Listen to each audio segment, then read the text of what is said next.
respond to. The seminar is called Saints of UCG, and it's a part of our observation today of what is known as All Saints Day.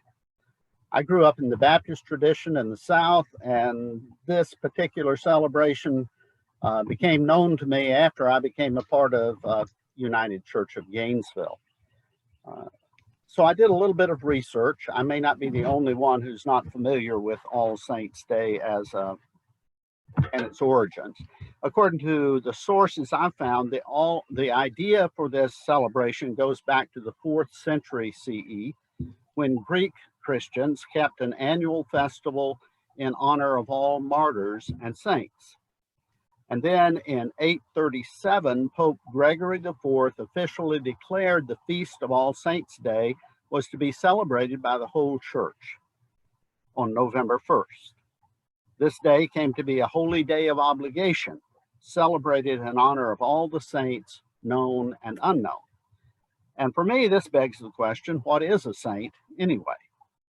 One article noted that, broadly speaking, saints are all people who follow Jesus Christ and live their lives according to his teaching. That definition would seem a bit narrow for UCG, as we embrace many paths to worthy living. But in the Catholic faith, traditionally, that term is used more narrowly to refer to especially holy men and women who, as Christians, live extraordinary lives of virtue. In the New Testament, the phrase the saints is frequently used as a way of addressing the members of a Christian community. Paul, for instance, used this term when he wrote his letters to the churches that had sprung up in various locations, many of them under his initial energies and preaching. So these were living saints. They hadn't died, and they were saints simply by their identity as members of these communities. Now, that's closer to what we're trying to do today. We are using this as a time of remembering and honoring members of this particular church community who have died. In some ways, this commemoration reminds me of a tradition that was common in the rural South, and I don't know about in other parts of the country, where one day each year, one Sunday was set aside as Decoration Day, and people from far and wide would come back to that home church community, place flowers on the graves of their loved ones and relatives. And after the regular Sunday service, there would usually be a potluck dinner, and people would walk through the cemetery and visit and reminisce and remember those loved ones. Today, we live in a much more transient culture, and there are many more options for burial practices. And really, the community cemetery is gradually becoming a relic, I think. But as a church family, we are still able to honor those who have been a part of the foundation and support of our community since it began in the 1960s, our saints. If you have not been to our chapel, then sometimes go there and you will see on a plaque all of the names that we will be showing you today as we continue to find ways to honor and recognize those people. So what I've done today is to ask a few people to share some specific memories of these 117 UCG saints. I'll be showing you all of the names and the years of the death of all 117. Each one of these is worthy of remembering and of our gratitude and of recognition.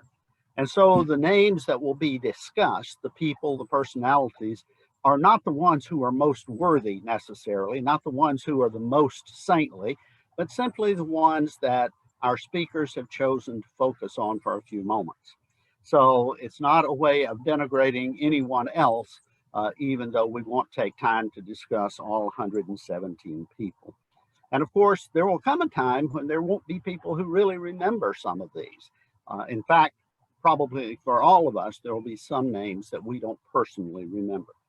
But still, this is going to be a way to help us personalize this ritual of remembering and being thankful. And I want to thank everyone who has agreed to share some reminiscences with us.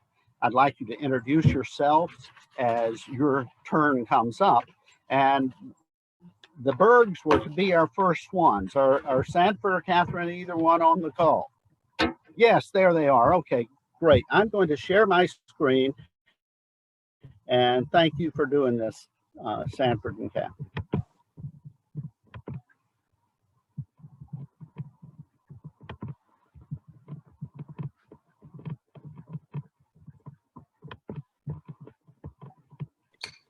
So are you going to? Okay. Are you going to read the names? No, we're not going to read them, but we're going to show them to everyone. Okay. And so you can take time to read them for yourselves. I think he's going to show them.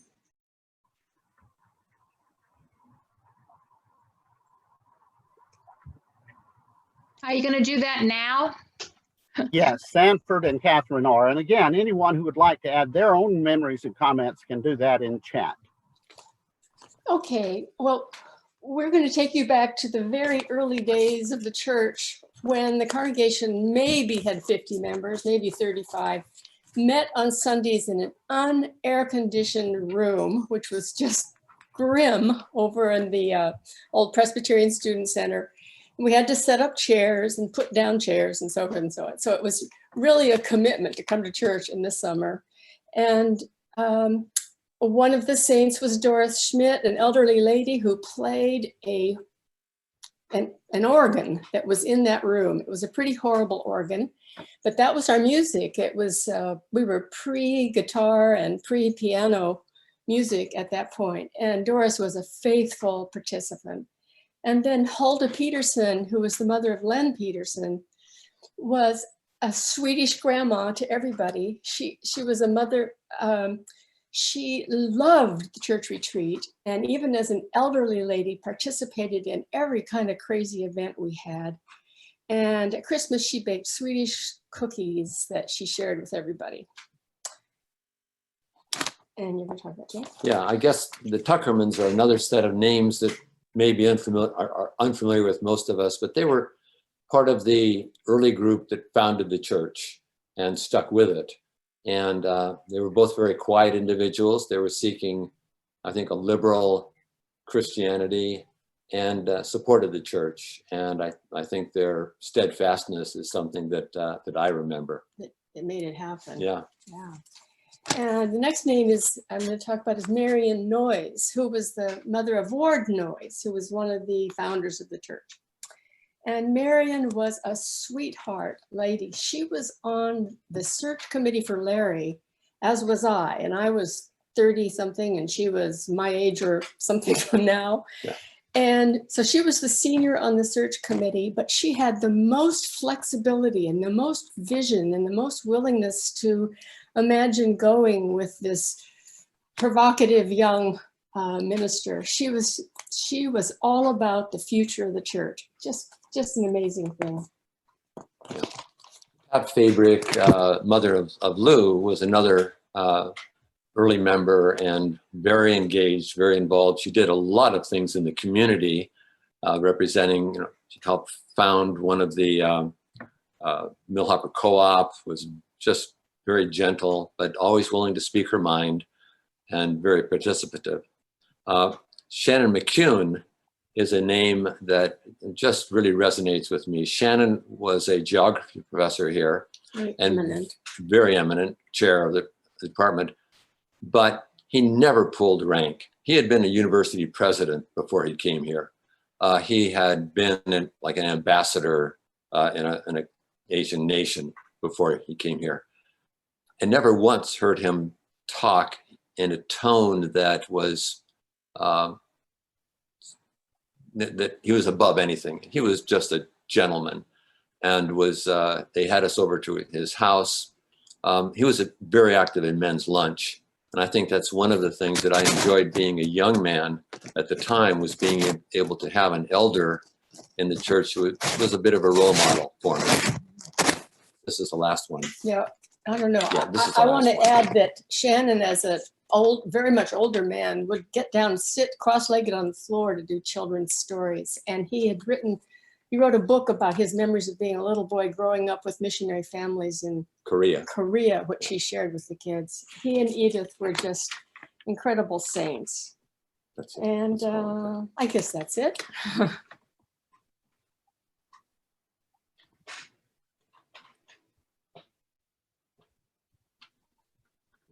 Tell me if you see this slide. Okay. Don't see it. Don't see it yet. Okay, I'll have to go back in here then and reshare. We'll hang loose a minute.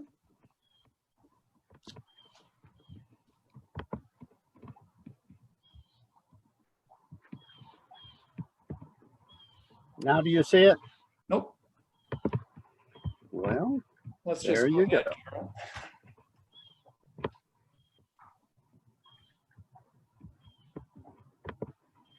Tony, did you sign in as host?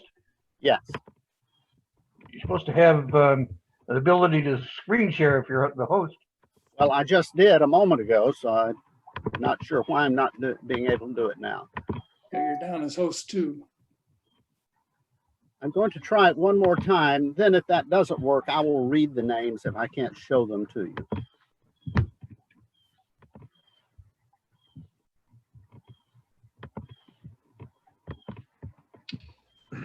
Tony, if you screen share, then you have to click on the document that you want to show up. Are you doing that?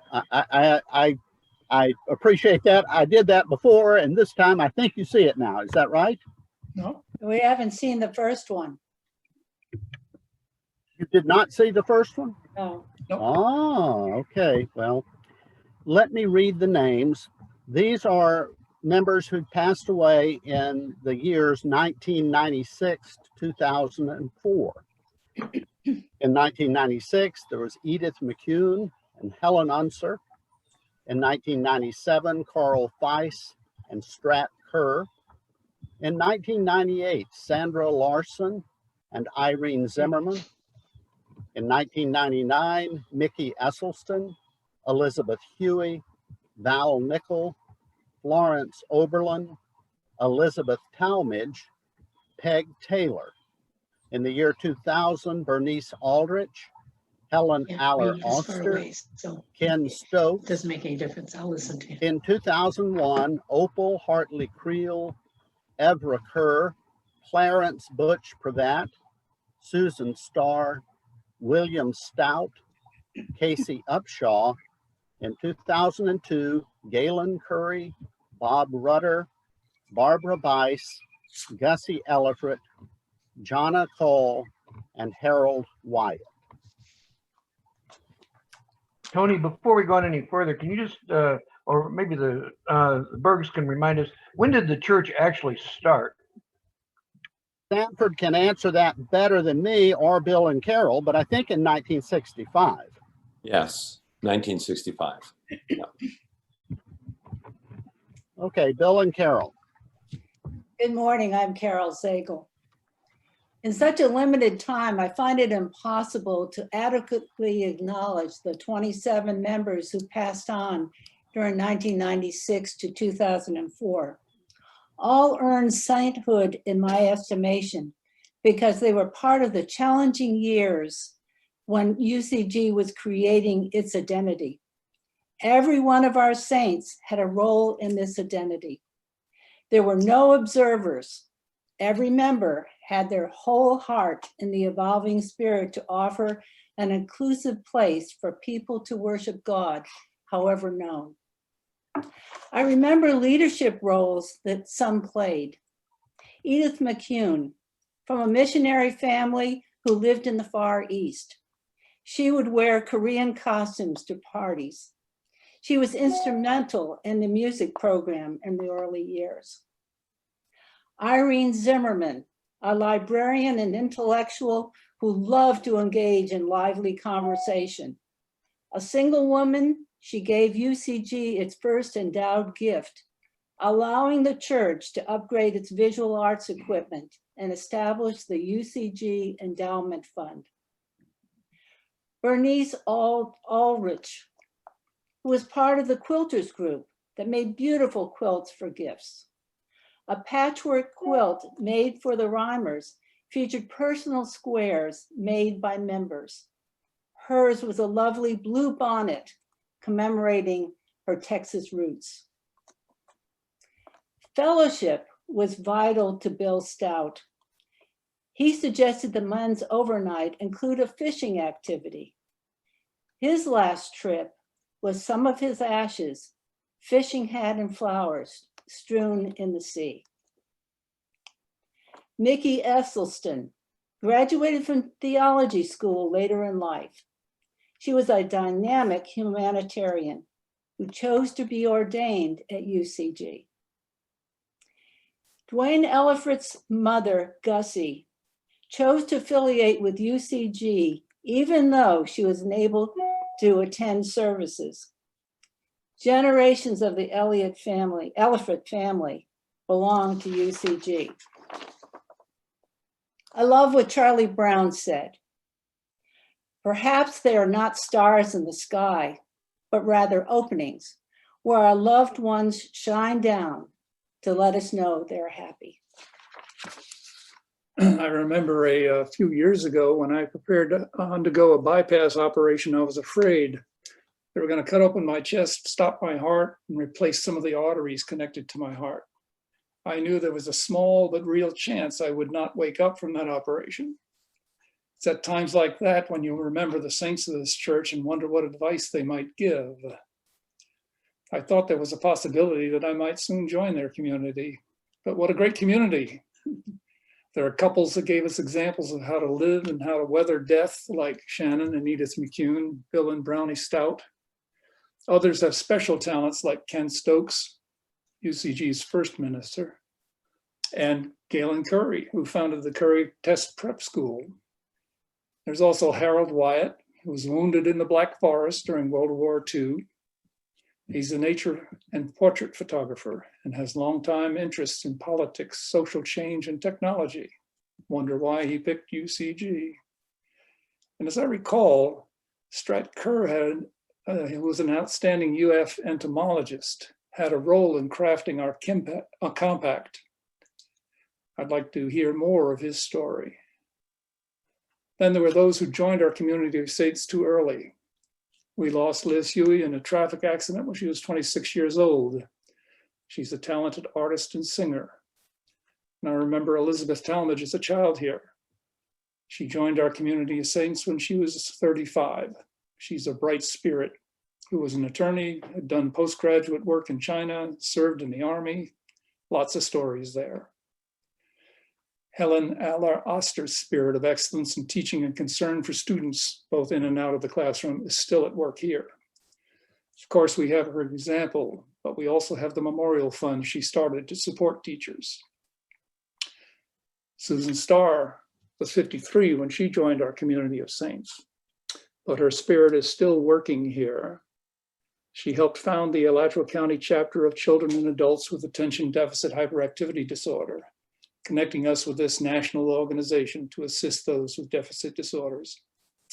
She also supports the Alachua County Habitat for Humanity, which continues to help our larger community. And I particularly miss the crazy faith and creativity of Mickey Esselstyn and the opera we may eventually write about Susanna and the elders from the Book of Daniel. She continues to be a disrupting force in my life. I miss the physical presence of all of them, but I'm glad they're still with us as part of our community of saints.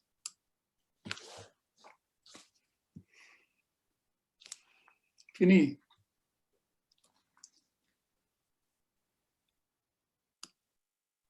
You're muted, Tony. Okay, thank you for those memories. Our next group of saints are those who died between the years of 2005 through 2010. The names on the list are Henry Aldrich, James Button, Adrian Filippi, Hertazine D, Bill Hyde, Dottie Keith, Jenny Savinsky, Carol Stanley, Don McBride, Catherine Turner, Bill Drummond, Wick Heath, Louisa Helinsky, David Reeser, Sylvia Coleman, Deborah Howard, Madeline Chance, Walt Berry, I'm sorry, not Walt Berry, Wally Berry, Walt's father, Kathy Cantwell, Hannah Esser, Iris Greenfield, Deborah Harris, and Jerry Young. I believe Kathy is going to share some memories.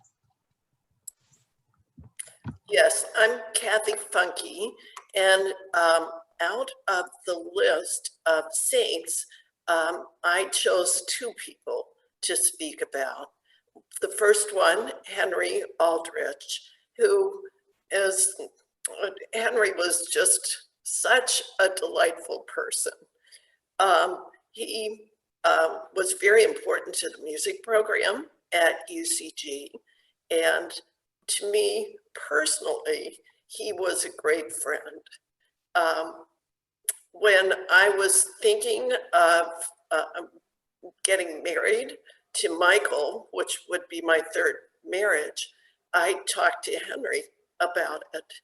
And Henry, surprisingly, told me his story about falling in love with Sylvia and what, what a gift that was to him, and how he would encourage me strongly to go ahead and take a chance and get married, that he just found that it was the best. So Henry also went to Texas during the summers, and he would send me pictures, just gorgeous pictures of fields of bluebells. And so those are the things that I think about when I think about Henry. Henry played the organ. I'm not sure if it's the same one that the Bergs mentioned, but this was a cantankerous organ, and had a propensity for playing its own chords spontaneously. So Henry always thought that this was a mechanical problem. The second person I'm going to talk about, Dave Reeser, thought that it was the ghost of the possum that had died in the organ. So they had a disagreement over the genesis of the organ's malfunctions. What were you going to do? I unmuted it.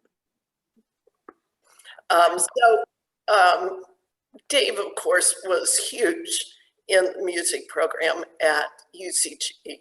Music was a big part of Dave's life. He also had a really raucous sense of humor and loved to tell a good story, loved to tell a good joke. He was connected to the youth in our church and taught music lessons to a number of the children, encouraged them to perform during services, made sure that they had opportunities to do those performances and to feel safe and supported while they were doing it. He encouraged our children, Michael's and my children, to play the flute during our wedding, which they had really, I think, probably minimal interest prior to his suggesting it and doing it, but he provided that opportunity for them, which made for just a very special part of our wedding. So I'd like to just, in conclusion, share that we don't have many of what we have. Only one of Dave's instruments, which was an heirloom and a very unusual instrument. You can see it's a washboard, but this one has tuning keys on it, so that it's a very rare model. Thank you.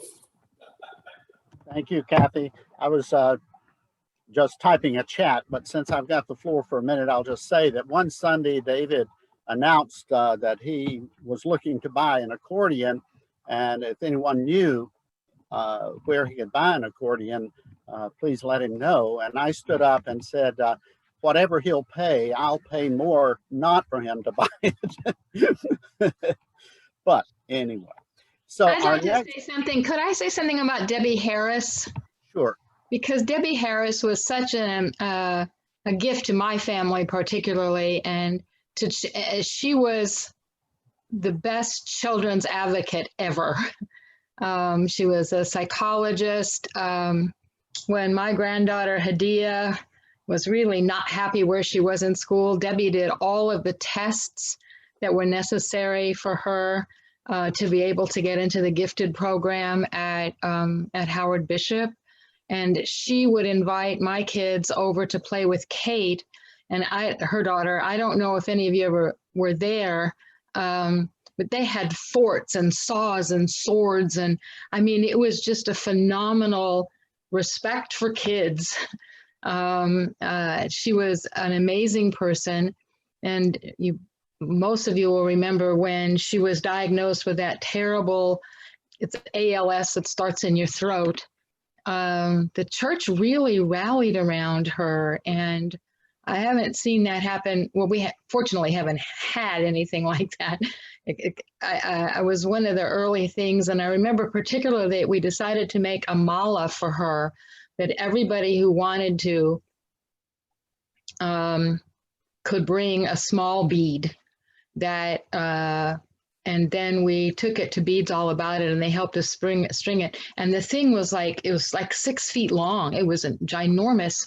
And we gave it to Debbie on her birthday, which happened, not too long before she died. But I really miss her and her presence. She helped so many kids, not just my family, but in others. And so I wanted to say something about her.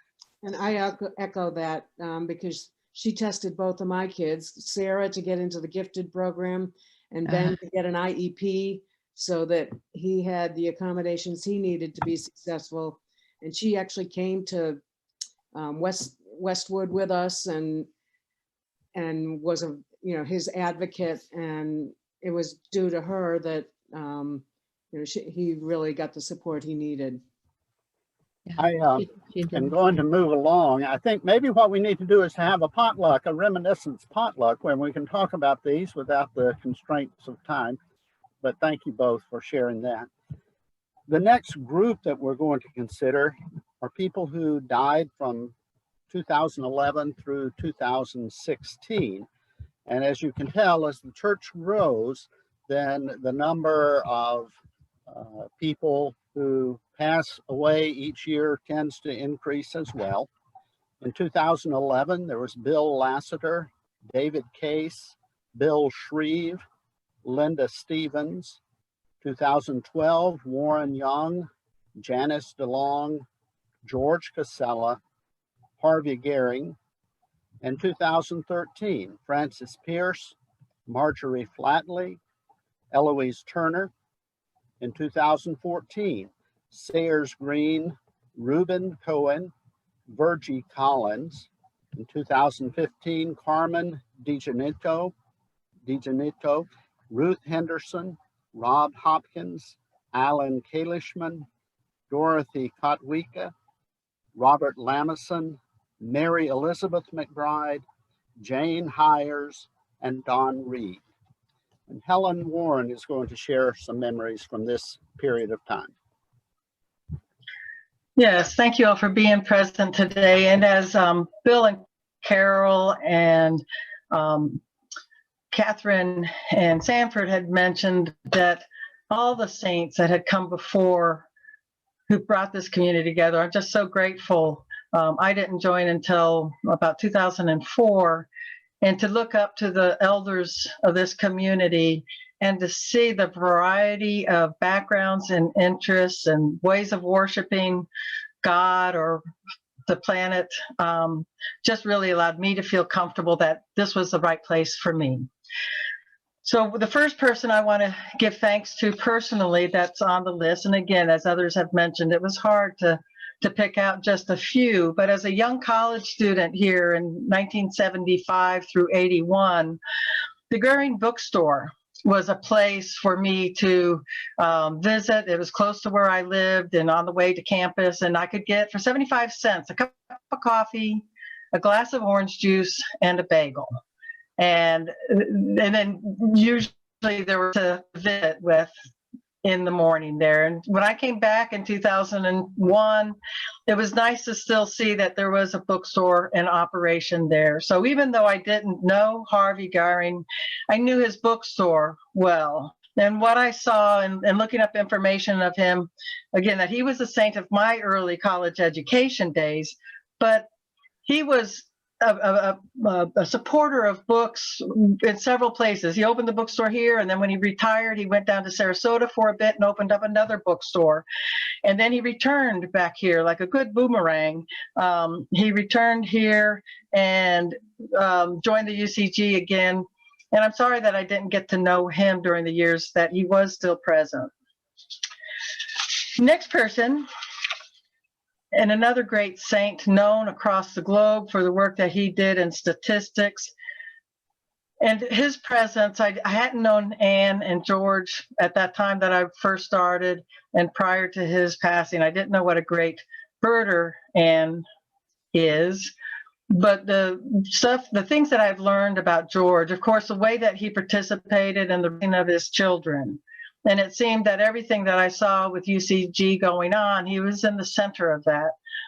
But looking up his history and then hearing some comments that Anne had made last night as we watched a wonderful St. Gators football game win, that he included a quote from Sherlock Holmes in a chapter of his books. And when I was reading about him, the recognition that many of his colleagues gave, that he was able to combine the problem solving and the use of statistics with the problem solving that Sherlock used in solving all these complicated woven webbed stories of mysteries.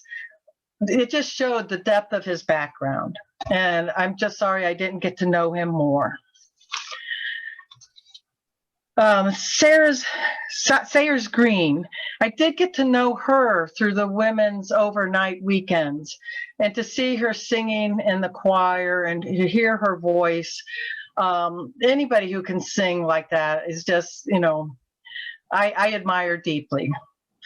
And to see that her interest in how she spent time with young people as a teacher and preschool teacher, that she was appreciated for sharing her music, storytelling with the children. And I think it's real important that we have people who can do that with the kids as she did. Dorothy Katwika, mother of Cheryl Poe and grandmother of Lauren Poe, and Beatrice and Bee and others. I don't know the other grandson's family, but I would see her out in the community. When she moved here to live with her daughter, Cheryl, she was as much a part of the community as her daughter and son. And it was just amazing to see with her energy how she would just flit around. You know, she was just testing everything and tasting everything. And she was just a person of deep faith and one who loved her family so much. Last but not least, and definitely a great saint, Mary Elizabeth McBride. Not Mary, not Elizabeth, but Mary Elizabeth. And I got to work with her in the later stages of her life and got to see the example that she led her life, deciding when to give up her car, giving it to her grandson, deciding to give up the independent living that she had had for so long and to move into the village where her friend Shirley Drummond was living at the other end of the hall. And I continued to work with her after she had moved in there. And though I didn't know her husband, Bill, personally, I heard so many wonderful stories from Mary Elizabeth about her husband and how they met and how they would court together. And it was just a very sweetness of her love that, to me, I hope I can have that same grace as I get older, to know when to let go of the car, and to be such a patient. She was such a patient person. So with that, I have completed my list, but the list of everybody continues. You know, I love this idea that somebody else may have had a special story, and I let myself be done. And I thank you all for being here. Thank you, Helen. Time is our enemy in a lot of different ways, isn't it? I'd like to read the names of those people who have died since the beginning of 2017 who are part of our church. Beverly Preston, Bonnie Ellifrit, Kurt James, Marjorie Abrams, Dwayne Ellifrit, Nelson Griffiths, Jack Hauptman, Walter Califf, Jane Thomas, Sue Land, Brooks Henderson, Gary Keith, Judy Broward, Barry Gannell, Herbert Spencer, John Clements, Sue Campbell, Polly Podmore, John Frishure, Melinda Dickens, Marvin Burke, Shirley Drummond, and just in the past week, Ruth Kitt. I've asked Ron and Mary Nutter to share some memories. Mary, go ahead. It's so hard to pick out of such a list when you know most of the saints that are on this list, but I chose to start with Bonnie Ellifrit. She came to church with her mother and father and delighted in being part of the church service, singing songs along with the rest of us. And later, when the friendship group started, she was a regular attender of that friendship group with all the other persons in the church that had formed. Bonnie was an unusual woman. She had a variety of experiences in her life. She worked at Bonefish Grill for a long time, folding the utensils in the napkins that you would get when you came to eat there. And she loved going to Bonefish because she could walk from her apartment over to the restaurant and work, and then get a little snack to eat and go back home. When we'd go there to eat, the staff would talk about her and how much fun she was to be as a co-worker. One of Bonnie's favorite things was to read Archie and Jughead comic books. She had a collection and could tell you all about the ins and outs of Betty and Veronica and Archie and the whole crew. One of the things that we often did after church was go out to eat. And since Bonnie was often on a limited diet, she looked forward to those out to lunch times so she could get her cheeseburger and her Diet Coke. That was very important. When she lived independently, she had a coach, so she learned how to manage her diet. She learned how to manage shopping and all of those good things. And she was a delight. Bonnie had learned to read at a very early age, so reading and participating in the parts of the church were very important to her. And if you ever sent her a birthday card or a Christmas card, you got a thank you note from Bonnie saying, "Thank you, my friend." I think I'll talk about the other elephant in this list, Dwayne. Dwayne was a stand-up guy. He was reliable. He was as strong as the bridges that he was famous for designing. But he was also a wonderful artist. And Mary spoke about Bonnie, and I can't think about Bonnie without thinking about the way Dwayne was an advocate for his daughter. for Bonnie.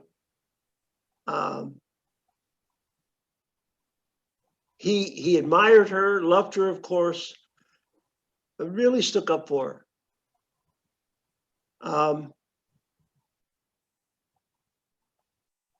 I will recall the times that we spent together. We spent a lot of time with the Oliphant family. And maybe one of the fondest times was the week or so that we spent on a canal boat in France with them, with Dwayne. He has left some lasting monuments on campus. We are fortunate to have some of his paintings in our house. But more than that, he reminds me what a stand-up guy, a stand-up person looks like. And the other person, pardon me, Why don't I go next? Go ahead. The person that I chose from the list was Barry Ganaw. Becky and Barry Ganaw were one of the first couples we met when we moved here to Florida. I know Barry had a whole life at the university and a whole nother world, but the world I knew Barry and Becky more specifically from was their work and our work in the area of special education. I met the Ganaws and the Carys, Whit and Ruth Ann Cary, and together we formed a friendship and collaborative and started to develop services for cerebral palsy children in this county. There were none back in 1978. There was few and far between. And between their work and our collaboration, we managed to get several things started, like social worker services for children with cerebral palsy, and actual diagnostic program at Shands that I worked with through the pediatric group in Shands. But he and Becky will always be very fond in our hearts because they welcomed us and showed us around town and got us on the right path in Gainesville. Yeah, they made Gainesville. I felt a little less guilty about bringing Mary here because of them. The other saint that I would like to acknowledge is Nelson Griffiths. I didn't know Nelson well, but every time I saw him at church, he came up to me and smiled with so much warmth and so much welcome, and we would exchange a few words. But it was clearly a case of not quantity, but quality, and how he was able to exhibit such warmth and such welcome to me every time I saw him. I will always cherish that. And he's a star up there shining. Another person on our list is Walter Califf. Walter and his wife came to Gainesville as many other retired ministers did, and there's several on the list that we haven't mentioned or talked about, and moved into Okemuk. They did a great deal of research before they moved into Okemuk, and Walter jumped right in, being part of the Institute for Learning Through Retirement. He took classes, he coordinated the curriculum, and offered all kinds of input in terms of the kinds of issues that ought to be discussed in those programs. He attended church, and if you didn't come at 11 o'clock, you might not have seen Walter drive up with 3 or 4 other couples from Okemuk. He usually led the entourage. There was John Clements and his wife Cynthia, Mervyn Burke and his wife, but they all came in in an ensemble. I think they were the mainstay for the 11 o'clock service at church. It was always neat because we would see them as we left early church. But Walter led the team from Oak Hammock to UCG. I think that's all of the That's people all. that we picked on our list, Tony. Thank you so much. We could go on, but time bids us not do that because there's also the Holy Zoom coming up. But I thank you all for your sharing and all of you who attended. I found a very short reading that I thought was an apt conclusion to this, dealing with our memories of those we have lost. Play, smile, think of me, pray for me. Let my name be ever the household word that it always was. Let it be spoken without effect, without the trace of shadow on it. Life means all that it ever meant. It is the same as it ever was. There is unbroken continuity. There is absolute and unbroken continuity. What is this death but a negligible accident? Why should I be out of mind because I am out of sight? I am waiting for you for an interval, somewhere very near, just around the corner. Again, thank you very much. Tony, this was Yes. so wonderful. I'm thinking we really, as a church, need to do this as a tradition at All Saints. Yeah, I think it would be very nice. We'll see if my technological limitations are many, but if this recording worked, then we will have a list of the people who were specifically mentioned, and maybe we can add to that. Great. Thank you, Tony. Thank you for the opportunity. Thank you, Tony. I enjoyed this. That was terrific. Thank you to everyone who shared too. What a delight. Thank you. For your sharing this morning too. Thank you, Tony.